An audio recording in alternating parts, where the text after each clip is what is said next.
સુતજી સરસ્વતીજીને અને વ્યાસજીને વંદન કરી કથાનો પ્રારંભ કરે છે. જેનાથી ભગવાન શ્રી કૃષ્ણમાં ભક્તિ થાય તે ધર્મ છે. ભક્તિ પણ એવી કે કોઈ પણ કામના વગરની, નિત્ય નિરંતર થાય. આવી ભક્તિથી હૃદય આનંદરૂપ પરમાત્માની પ્રાપ્તિ કરીને ધન્ય થાય છે. સુતજી કહે છે, જીવ અંશ અને પરમાત્મા અંશી છે. અંશીથી અંશ છૂટો પડ્યો એટલે દુઃખી છે. જ્યારે અંશ અંશીમાં ભળી જાય એટલે કે ઈશ્વરમાં પરમાત્મામાં મળી જાય તો જીવ કૃતાર્થ થઈ જશે. જેમ ટીપું સમુદ્રમાં ભળી જતાં ટીપું રહેતું નથી પણ સમુદ્ર બની જાય છે. ભગવાન તો કહે છે, મમય વાંશો જીવ લોકે, તું મારો જ અંશ છે. તું મને મળીને કૃતાર્થ થઈશ. નર એ નારાયણનો જ અંશ છે. અંશ અંશીને ન મળે ત્યાં સુધી તેને શાંતિ મળતી નથી. સુતજી કહે છે, મારે પરમાત્માનો આશ્રય કરી તેની સાથે એક થવું છે. કોઈ પણ રીતે ઈશ્વર સાથે એક થવાની જરૂર છે. જ્ઞાનીઓ જ્ઞાનથી અભેદ સિદ્ધ કરે છે. વૈષ્ણવ મહાત્માઓ પ્રેમથી અદ્વૈત સિદ્ધ કરે છે. તાત્વિક રીતે જોઈએ તો ગોપી અને કૃષ્ણ એક જ છે. જીવ ઈશ્વરથી વિખૂટો કેમ પડ્યો, ક્યારે પડ્યો તેની ચર્ચા કરવાની જરૂર નથી. જીવને પરમાત્માનો વિયોગ થયો છે એ જ સત્ય છે. માટે જીવે ઈશ્વરને મળવા માટે પ્રયત્ન કરવો એ જ ઉત્તમ કાર્ય છે. ભગવાન શ્રી કૃષ્ણનું ધ્યાન કરો, પ્રેમથી શ્રી કૃષ્ણની સેવા કરો, એના નામનો જપ કરતાં તન્મય બનો. તમને જરૂર પરમાત્માના દર્શન થશે અને તો જ કલ્યાણ થાય છે. નિર્ભય જીવ જ ભાગ્યશાળી ગણાય છે. જેને માથે કાળનો ભય નથી, મૃત્યુનો ભય નથી, તે જ ભાગ્યશાળી છે. ધ્રુવ, વ્રજભક્તો, પાંડવો ધન્ય છે એમને જેમને કાળ આધીન હતો. ઈશ્વર આપણી પાસે અપેક્ષા રાખે છે કે મનુષ્યને મેં મન આપ્યા, બુદ્ધિ આપી, પણ તેનો ઉપયોગ શું કર્યો? મૃત્યુ એટલે આખી જિંદગીનો હિસાબ આપવાનો દિવસ. પ્રભુના દરબારમાં જીવાત્માએ કરેલા પાપ અને પુણ્યનો હિસાબ માગવામાં આવશે. હિસાબ ચોખ્ખો હશે એણે ડરવાની જરૂર નથી. શું તમારા જીવનો હિસાબ ચોખ્ખો છે? જીવને હિસાબ આપતા બીક લાગે ત્યારે આ તો આખા જીવનનો હિસાબ છે. આ હિસાબ પરમાત્મા માગશે ત્યારે શી દશા થશે? જીવને મૃત્યુની બીક છે ત્યાં સુધી શાંતિ નથી. ઉપનિષદ કહે છે, જીવ અને ઈશ્વર પાસે પાસે બેઠા છે, છતાં જીવ ઈશ્વરને ઓળખી શકતો નથી. જીવ બહિર્મુખને બદલે અંતર્મુખ બને તો જ અંતર્યામીને ઓળખી શકશે. પારસમણીનું દ્રષ્ટાંત. એક માણસે જાણ્યું કે ગંગા કિનારે રહેતા સંત પાસે પારસમણી છે. એ મેળવવા તે સંત પાસે ગયો, ખૂબ સેવા ચાકરી કરી. એને થયું, સંત સેવા ચાકરીથી ખુશ થઈને મને પારસમણી આપશે અને પારસમણી મળતા જ મારો બેડો પાર થઈ જશે. માણસ સંતની સેવા પણ સ્વાર્થ માટે કરે છે, પ્રેમ માટે નથી કરતા. સંતને થયું, આ માણસ મારી સેવા પારસમણી માટે જ કરે છે.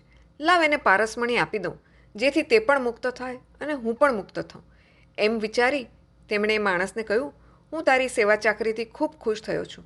હું ગંગા સ્નાન કરીને આવું પછી તને મારી પાસે રહેલો પારસમણી આપીશ. પેલો માણસ તો ખુશ થઈ ગયો. સંત ગંગા સ્નાન કરવા માટે ગયા, પણ તે માણસની ધીરજ ન રહી. પારસમણી શોધવા આખી ઝૂંપડી ફેંદી વળ્યો, પણ પારસમણી ન મળ્યો. એટલામાં સંત આવ્યા.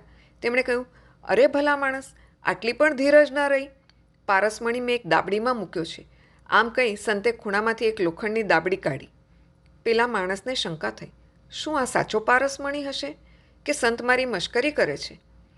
તેણે પોતાના મનનું સમાધાન કરવા સંતને પૂછ્યું, આ લોખંડની દાબડીમાં પારસમણી હોવા છતાં તે સોનાની કેમ ન થઈ?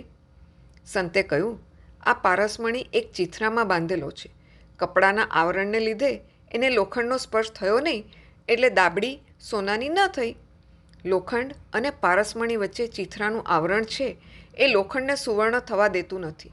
એમ જીવ અને ઈશ્વર બંને હૃદયમાં જ છે, પણ વાસનાના આવરણને લીધે તેમનું મિલન થતું નથી. જીવ ઈશ્વરને ઓળખી શકતો નથી, તેમની મુલાકાત થતી નથી. જીવાત્મા એ દાબડી છે, પરમાત્મા એ પારસમણી છે. વચમાં અહંતા મમતારૂપી વાસનાનું આવરણ છે, એ ચીથરું દૂર કરવાનું છે. સાધકને સાધના કરતાં સિદ્ધિ ન મળે તો તેને સાધના પ્રત્યે ઉપેક્ષા જાગે છે. જીવ સાધક છે, સેવા પૂજા સાધન છે અને શ્રી કૃષ્ણ એ સાધ્ય છે. વિષ્ણુ ભગવાનની ભક્તિ કરવી એ પુરુષનો પરમ ધર્મ છે. બધાને ભક્તિ માર્ગ તદ્દન સહેલો લાગે છે. સવારમાં એકવાર ભગવાનની સેવા પૂજા કરી એટલે બધું પત્યું. પછી આખો દિવસ ઈશ્વરને યાદ કરતો નથી. આખો દિવસ ભગવાનને ભૂલી જાય છે. આ ભક્તિ નથી. 24 કલાક સતત ઈશ્વરનું સ્મરણ રહે તે જ ભક્તિ છે. હૃદયની દરેક ધડકન સાથે પ્રભુનું નામ એ જ ખરી ભક્તિ છે. જોજે ચૂકીશમાં ક્યાંક પ્રભુનું નામ લેવાનું, કારણ કે મનુષ્ય જીવન મળ્યું છે તેમાં છેવટનું એક જ રહ્યું છે આખરી પરિણામ લેવાનું. ભક્તિમાં આનંદ છે, પણ મનુષ્ય શરીરથી ભક્તિ કરે છે, મનથી નહીં. મનુષ્ય વાણીથી ભગવાનના નામનો ઉચ્ચાર કરે છે, પણ મન ભગવાનનું સ્મરણ ન કરે તો એ ભક્તિનો કંઈ અર્થ જ નથી. શરીર ઠાકોરજીની સેવા કરે પણ મન સંસારના વિષયોમાં ભટકે તો તે સેવા ભક્તિમાં કોઈ આનંદ નથી. શરીરથી ભક્તિ કરો ત્યારે આંખ શ્રી કૃષ્ણમાં રાખજો, મન શ્રી કૃષ્ણમાં પરોવજો. સર્વ અંગને ભક્તિરસનું દાન કરી શ્રી કૃષ્ણ કીર્તન કરજો. શરીરથી સેવા અને વાણીથી કીર્તન કરો, મનને કૃષ્ણમાં પોરવો તો શ્રી કૃષ્ણ જરૂર તમારા હૃદયમાં જાગશે. સેવા કરવા બેસો ત્યારે એવી ભાવના કરો કે સેવા કરવામાં ઈશ્વરના દર્શન ન થાય તો એમાં મારો દોષ છે. સેવા કરનારને સેવા કર્યા બાદ મારું દુઃખ ગયું, મારું પાપ ગયું, મારું દારિદ્ર્ય ગયું, હું કૃતાર્થ થયો, એવી ભાવના થવી જોઈએ. જો આવી ભાવના ન થાય તો સેવા પૂજામાં આનંદ મળતો નથી. સંસારના વિષયોને મનમાંથી જ્યાં સુધી નહીં હટાવો ત્યાં સુધી સેવામાં આનંદ નહીં આવે. સેવા એ ક્રિયામાં નથી, ભાવનામાં છે. જ્યારે સંસારના વિષયો સાથેનો પ્રેમ ઓછો થશે ત્યારે જ પરમાત્માની સેવા થશે. પરમાત્મા સાથે પ્રેમ કેળવવો હશે તો વિષયો સાથેનો પ્રેમ છોડવો જ પડશે. કારણ પ્રેમ ગલી અતિ સાંકરી તામે દો ન સમાય. જ્યાં બેનો સમાવેશ, બેનો મેળ નથી, જગતનો સંબંધ મનથી ન છૂટે ત્યાં સુધી બ્રહ્મ સાથે સંબંધ થતો નથી. એટલે ધીરે ધીરે સંસારના વિષયોનો મોહ છોડી દેજો. સંસારને છોડવાની જરૂર નથી. જ્યાં સુધી મોહની ગાંઠ છૂટતી નથી ત્યાં સુધી ઈશ્વર સેવામાં અનેરો આનંદ આવતો નથી. ચોબાજીનું દ્રષ્ટાંત. એકવાર ચોબાજી મથુરાથી ગોકુળ જવા નીકળ્યા. યમુનાજીમાં હોડી વાટે જવાનું હતું. ચોબાજી ભાંગના નશામાં ચકચૂર હતા. હોડીમાં બેઠા અને હલેસા મારવા લાગ્યા. બાહુબળ પર પૂર્ણ વિશ્વાસ. બોલવા લાગ્યા, નાવ અભી પહોંચ જાએગી, અભી ગોકુલ આએગા. આખી રાત નાવ ચલાવી. સવાર થયું, જોયું, અરે આ તો મથુરા જેવું ગામ આવ્યું. કોઈને પૂછ્યું, ભાઈ આ કયું ગામ છે? જવાબ મળ્યો, મથુરા. એ જ વિશ્રામઘાટ અને એ જ મથુરા. નશો ઉતરતા પોતાની ભૂલ સમજી અને મૂર્ખતા પર હસ્યા. આખી રાત હલેસા મારીને નાવને ખૂબ ચલાવી, પણ નાવની દોરી ઘાટ સાથે બાંધેલી હતી. નશાની હાલતમાં ચોબાજી નાવની દોરી ખોલવાનું ભૂલી ગયા હતા. આખી રાત નાવ ચલાવી, પણ હતા ત્યાંને ત્યાં. આ કથા હસવા માટે નહીં, આ કથા ચોબાજીની નહીં, આપણા બધાની છે. દરેકને ઇન્દ્રિય સુખનો નશો છે. એક એક ઇન્દ્રિય સુખ ભોગવવાનો જીવને નશો ચડ્યો છે. સ્પર્શ સુખ ભોગવવાનો, ઇન્દ્રિય સુખ ભોગવવાનો નશો ચડ્યો છે. ધનના નશામાં માણસ મંદિરમાં જાય છે, ભગવાન આગળ પૈસા નાખે છે. તેનાથી પૂજારી રાજી થશે, ભગવાન નહીં. ભગવાનને પૈસાથી મતલબ નથી. ધનના નશામાં માણસ ઠાકોરજીના સ્વરૂપનું મનથી ચિંતન કરતો નથી. તેથી તેને ભગવાનના દર્શનમાં આનંદ આવતો નથી. દુનિયામાં વિષયો સુંદર નથી, સુંદર એક પરમાત્મા જ છે. વાસનારૂપી દોરીથી વિષયોમાં બંધાયેલી ઇન્દ્રિયોને છોડવાની છે. નહીં તો ચોબાજીની જેમ જ્યાં હતા ત્યાંને ત્યાં જ રહીશું, ક્યાંય આગળ વધાશે નહીં. વાસનારૂપી દોરીથી જીવનની ગાંઠ આ સંસાર સાથે બંધાયેલી છે, એને છોડવાની છે. હૃદયમાં કોઈ વાસના નહીં રહે ત્યારે જ ભક્તિમાં આનંદ આવશે. વૈરાગ્ય વગરની ભક્તિ રડે છે. ભોગ ભક્તિમાં બાધક છે. સંયમ અને સદાચારને વધારશો તો જ ભક્તિમાં આનંદ આવશે. સુખી થવું હોય તો સંસારના વિષયો સાથે બહુ પ્રેમ ન કરો. ઘરમાં જ વૈરાગ્યને કેળવો. વૈરાગ્ય વગર જ્ઞાન અને ભક્તિની શોભા નથી.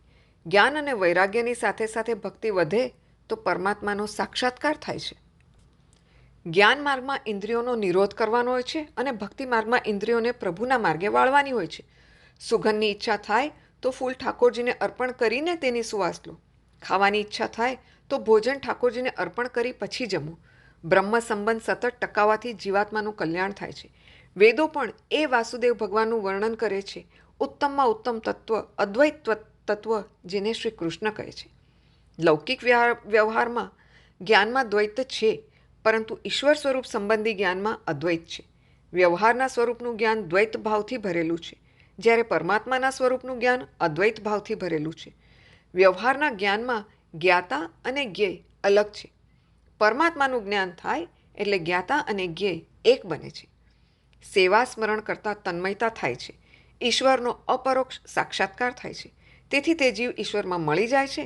પછી તે એમ નથી કહેતો કે હું ઈશ્વરને જાણું છું, અને એમ પણ નથી કહી શકતો કે હું ઈશ્વરને જાણતો નથી. ગોપી સર્વમાં શ્રી કૃષ્ણને નિહાળી જીવભાવ ભૂલી ગઈ હતી. લાલી મેરે લાલ કી સબ જગ રહી સમાઈ, લાલી દેખન મેં ગઈ, મેં ભી હો ગઈ લાલ. શ્રુતિ વર્ણન કરે છે કે જ્યાં હું કે તું રહેતા નથી ત્યાં જગત પણ રહેતું નથી. વૃત્તિ બ્રહ્માકાર થાય છે. શ્રી કૃષ્ણના સ્વરૂપનું જેને બરાબર જ્ઞાન થાય છે તે જીવ ઈશ્વરથી જુદો રહી શકતો નથી. સર્વમાં ઈશ્વરને જોનારો પોતે જ ઈશ્વર બને છે. જીવનો જીવભાવ ન જાય ત્યાં સુધી અપરોક્ષ અનુભવ ન થાય. આ પ્રમાણે અદ્વૈતનું જ્ઞાન બતાવ્યું છે. જીવ અને બ્રહ્મનું અદ્વૈત સિદ્ધ થાય તે પહેલાં શિષ્ય અને ગુરુનું અદ્વૈત થવું જોઈએ, શરીરથી નહીં, મનથી. શુદ્ધ બ્રહ્મ માયાના સંસર્ગ વિના અવતાર લઈ શકે નહીં. 100 ટચનું સોનું એટલું બધું પાતળું હોય કે તેનાથી દાગીનાનો ઘાટ ઘડી શકાય નહીં. ઘાટ ઘડવા માટે તેમાં બીજી ધાતુ ઉમેરવી પડે. તે રીતે પરમાત્મા પણ માયાનો આશ્રય કરી પ્રગટ થાય છે. માયા ઈશ્વરને નહીં, જીવને બાધક થાય છે. યોગીઓ જેને પરમાત્મા કહે છે તે પરમાત્મા જેને મળે તેનું જીવન કૃતાર્થ થાય છે.